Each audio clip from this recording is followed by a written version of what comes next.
Hello and welcome to all of you. आप सभी का स्वागत है एनसीईआरटी सीरीज में। हम लोग बात कर रहे हैं क्लास 6 एनसीईआरटी पर और आज हमारा 11th चैप्टर है जो क्लास 6 का लास्ट चैप्टर है।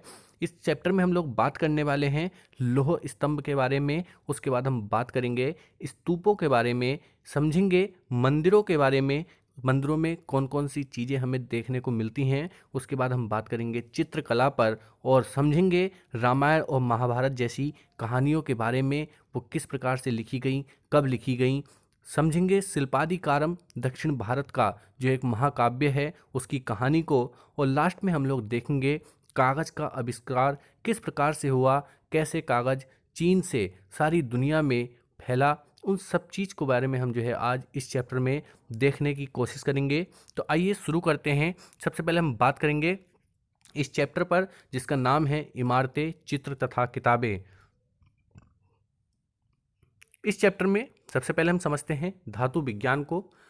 प्राचीन भारतीय धातु वैज्ञानिकों ने विश्व धातु विज्ञान के क्षेत्र में प्रमुख योगदान दिया। पुरातात्विक खुदाई ने यह दर्शाया है कि हड़प्पावासी कुशल शिल्पी थे और उन्हें तांबे के धातु कर्म की जानकारी थी।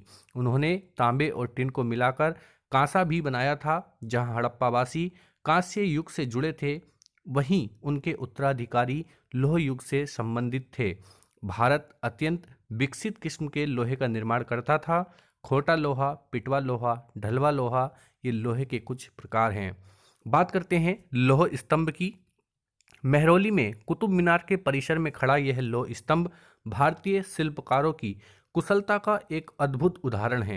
इसकी ऊंचाई 7.2 मीटर और वजन 3 टन से भी ज़्यादा है। इसका निर्माण लगभग 1500 साल पहले हुआ। इसके बनने के समय की जानकारी हमें इस खुदे अभिलेख से मिलती है। इसमें चंद्र नाम के एक शासक का जिक्र है जो संभवतः गुप्त वंश के थे।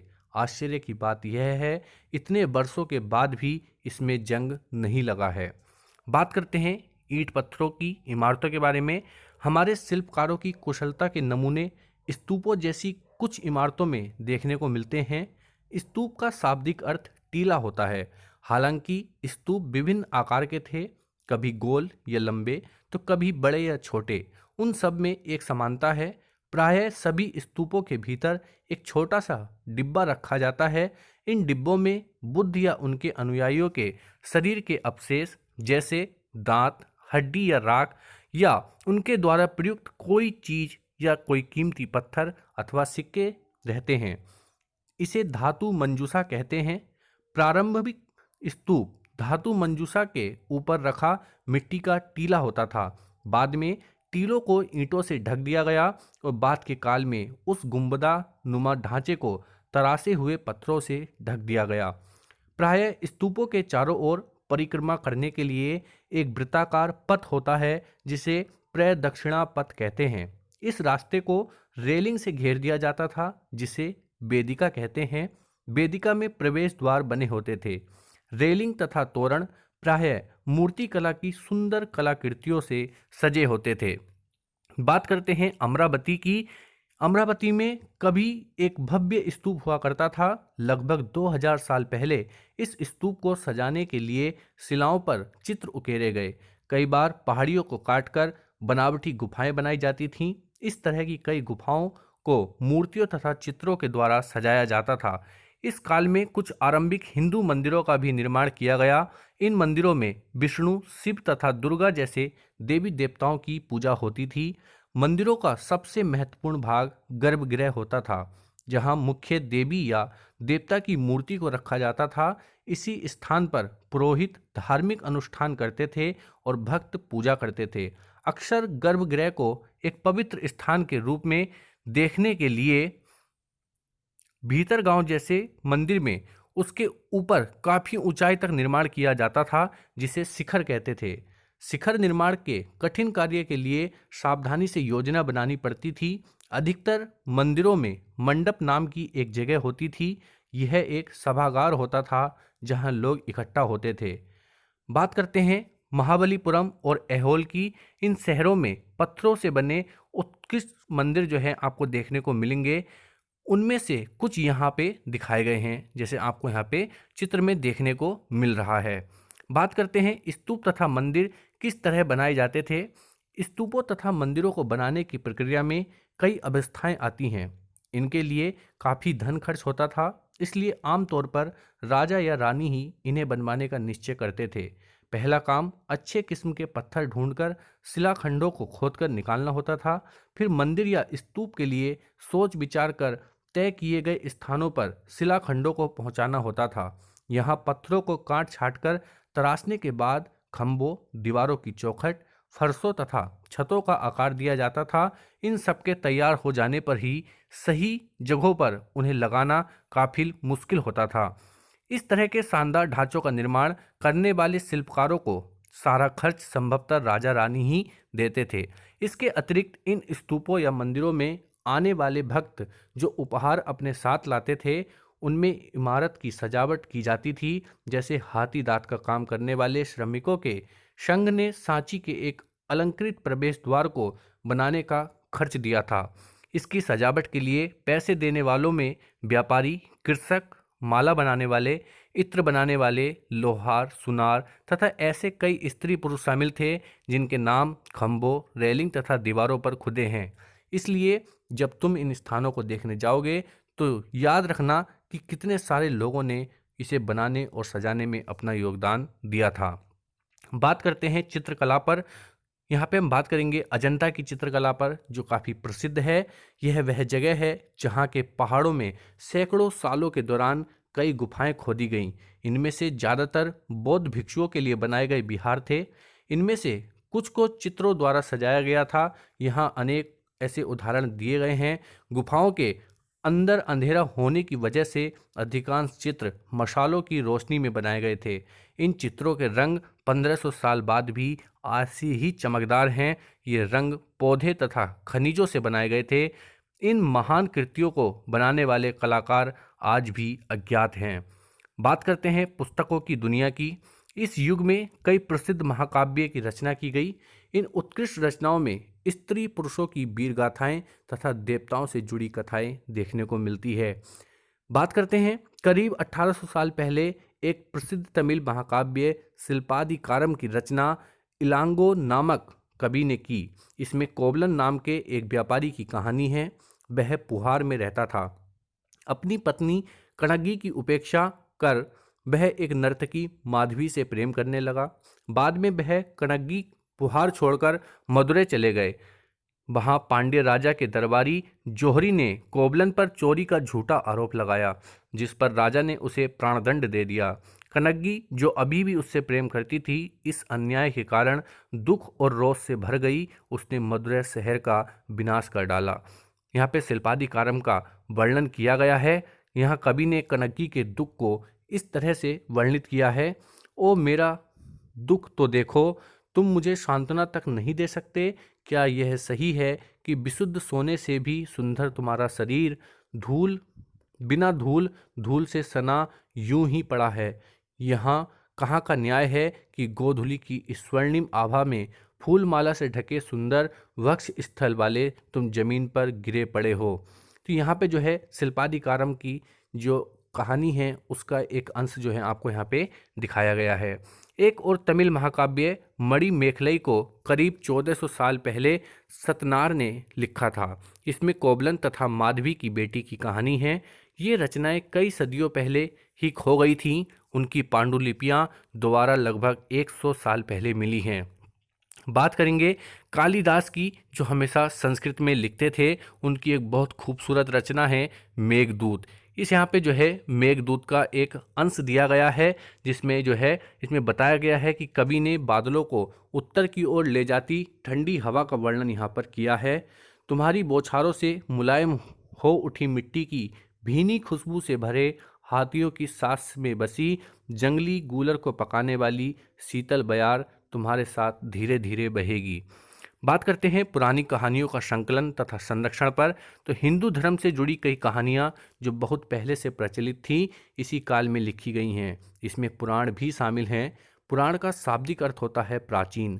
पुराणों में विष्णु, शिव, दुर्गा, पार्वती जैसे देवी देवताओं से जुड़ी कहानियाँ हैं। इनमें इन देवी देवताओं की पूजा की विधियाँ दी गई हैं। इसके अतिरिक्त इनमें संसार की सृष्टि तथा राजाओं के बारे में भी कहानियां हैं। अधिकतर पुराण सरल संस्कृत श्लोक में लिखे गए हैं, जिससे सब उन्हें सुन और समझ सकें। स्त्रियां तथा शूद्र जिन्हें वेद पढ़ने की अनुमति नहीं थी, वे भी पुराणों को सुन सकते थे। पुराणों का पाठ पुजारी मंदिरों में किया करते थे, जिसे लोग सुनने आते थे। दो महाकाव्य महाभारत और रामायण लंबे अरसे से लोकप्रिय रहे हैं। इसमें जो है सभी लोग इन कहानियों से परिचित हैं। महाभारत कौरवों और पांडवों के बीच युद्ध की कहानी है। इस युद्ध का उद्देश्य पुरु वंश की राजधानी हस्तिनापुर की गद्दी प्राप्त करना था। यह कहानी तो बहुत ही पुरानी है, पर आज हमें जिस रूप में इसे जानते हैं वह करीब 1500 साल पहले लिखी गई है। माना जाता है कि पुराणों और महाभारत दोनों को ही व्यास नाम के ऋषि ने संकलित किया था। महाभारत में ही भागवत गीता का वर्णन किया गया है, जिसके बारे में हमने 9th चैप्टर में देखा था। रामायण की कथा कौशल के राजकुमार राम के बारे में है। उनके पिता ने उन्हें वनवास दे दिया था। वन में उनकी पत्नी सीता का लंका के राजा रावण ने अपहरण कर लिया था। सीता को वापस पाने के लिए राम को लड़ाई लड़नी पड़ी। वे विजयी होकर कौशल की राजधानी अयोध्या लौटे। महाभारत की तरह रामायण भी एक प्राचीन कहानी है, जिसे बाद में लिखित रूप दिया गया। संस्कृत रामायण के लेखक वाल्मीकि माने जाते हैं। आम लोगों द्वारा कही जाने वाली कहानियों की अगर हम बात करें तो आम लोग भी कहानियाँ कहते थे, कविताओं और गीतों की रचना करते थे, गाने गाते थे, नाचते थे, नाटकों को खेलते थे। इनमें से कुछ तो इस समय के आसपास जातक और पंचतंत्र की कहानियों के रूप में लिखकर सुरक्षित कर लिए गए हैं। जातक कथाएं तो अक्सर स्तूपों की रेलिंग तथा अजंता के चित्रों में दर्शाई जाती हैं। माना जाता है जातक कथाओं में गौतम बुद्ध के पुनर्जन्म की कहानियां हैं। यहाँ पे एक बंदर राजा की कहानी बताई गई है कि एक समय बंदरों का एक महान राजा हिमालय के गंगा किनारे अपने 80,000 अनुयायियों के साथ रहता था और वे सभी एक खास आम के पेड़ से ही आम खाया करते थे। ये आम बड़े मीठे और स्वादिष्ट थे। एक दिन एक पका हुआ आम गंगा नदी में गिरता है और वो वाराणसी पहुंच जाता है। उस वक्त नदी में वहाँ का राजा नहा रहा होता है। उसे वह आम मिला और जब उसने चखा तो वह हैरान हो गया। उसने अपने राज्यों के जंगलों की देखभाल करने वालों से पूछा, इस आम के पेड़ को ढूंढ सकते हो या नहीं? तो वे राजा को हिमालय की पहाड़ियों पर ले गए। वहाँ पहुंचकर राजा तथा उसके दरबारियों ने खूब आम खाए। रात में राजा ने देखा कि बंदर भी पके आमों का मजा ले रहे हैं, तो राजा ने उन्हें मार डालने का फैसला किया। बंदरों के राजा ने अपनी प्रजा को बचाने के लिए एक योजना बनाई। उसने आम की पेड़ की टहनियों को तोड़कर उन्हें आपस में बांधकर नदी को एक पुल बनाया। इसके एक छोर को वह तब तक पकड़े रहा जब तक उसकी सारी प्रजा नदी को पार न कर लिया। पर इस प्रयास में वह इतना थक गया कि मरणासन होकर गिर पड़ा। राजा ने जब यह सब देखा तो उसने बंदर राजा को बचाने की काफ़ी कोशिश की, पर वह सफल न हुआ। बंदर राजा की मृत्यु पर उसे शोक हुआ और राजा ने उसे पूरा सम्मान दिया। मध्य भारत में भरूच के एक स्तूप में मिले एक पत्थर पर उकेरे गए चित्र को यहाँ पर ये दिखाई गई है। इस कहानी को यहाँ पे बताया गया है। बात करते हैं विज्ञान की पुस्तकों की, तो इसी समय गणितज्ञ तथा खगोल शास्त्री आर्यभट्ट ने संस्कृत में आर्यभट्टियम नामक पुस्तक लिखी। इसमें उन्होंने लिखा कि दिन और रात पृथ्वी के अपनी धुरी पर चक्कर काटने की वजह से होते हैं, जबकि लगता है कि रोज सूर्य निकलता है और डूबता है। उन्होंने ग्रहण के बारे में भी वैज्ञानिक तर्क दिए। उन्होंने वृत्त की परिधि को मापने की विधि ढूंढ निकाली, जो लगभग उतनी ही सही है जितनी कि आज प्रयुक्त होने वाली विधि। बारहमिहिर, ब्रह्मगुप्त और भास्कराचार्य कुछ अन्य गणितज्ञ और खगोलवेत्ता थे जिन्होंने कई खोजें की। बात करते हैं शून्य की, तो अंकों का प्रयोग पहले से होता था, पर अब भारत के गणितज्ञों ने शून्य के लिए एक नए चिन्ह का आविष्कार किया। गिनती की यह पद्धति अरबों द्वारा अपनाई गई और तब यूरोप में फैल गई। आज भी यह पूरी दुनिया में प्रयोग की जाती है। आयुर्वेद की बात करें, आयुर्वेद चिकित्सा विज्ञान की एक विख्यात शाखा है जो प्राचीन भारत में विकसित हुई। प्राचीन भारत में आयुर्वेद के दो प्रसिद्ध चिकित्सक थे, जिसमें चरक और सुश्रुत फेमस हैं। चरक द्वारा रचित चरक संहिता औषधि शास्त्र की एक उल्लेखनीय पुस्तक है। अपनी रचना सुश्रुत संहिता में सुश्रुत ने शल्य चिकित्सा की विधियों का विस्तृत वर्णन किया गया है। बात करते हैं कागज की, तो कागज आज हमारी रोजमर्रा की जिंदगी का हिस्सा बन गया है। जो किताबें हम पढ़ते हैं वे कागज पर छपी होती हैं। उसी तरह लिखने के लिए भी हम कागज का उपयोग करते हैं। कागज का आविष्कार करीब 1900 साल पहले काई लून नाम के व्यक्ति ने चीन में किया। उसने पौधों के रेशों, कपड़ों और रस्सियों, पेड़ की छालों को पीट पीट कर लुगदी बनाकर उसे पानी में भिगो दिया। फिर उस लुगदी को दबाकर उसका पानी निचोड़ा और तब सुखाकर कागज बनाया। आज भी हाथ से कागज बनाने के लिए इसी विधि का उपयोग किया जाता है। कागज बनाने की तकनीक को सदियों तक गुप्त रखा गया। करीब 1400 साल पहले यह कोरिया पहुंची। इसके तुरंत बाद ही यह जापान तक फैल गई। करीब 1800 साल पहले यह बगदाद पहुंची। फिर बगदाद से यह यूरोप, अफ्रीका और एशिया के अन्य भागों में फैली। इस उपमहाद्वीप में भी कागज की जानकारी बगदाद से ही आई। तो इस प्रकार से हमने इस चैप्टर में रामायण, महाभारत, कागज का आविष्कार और साथ ही साथ चित्रकला और स्तूपों को समझने की कोशिश की है। ये हमारी क्लास 6 हिस्ट्री का लास्ट चैप्टर था। अब हम लोग बात करेंगे क्लास 7 में हिस्ट्री पे। ठीक है, तब तक के लिए धन्यवाद, नमस्कार, जय हिंद, जय भारत।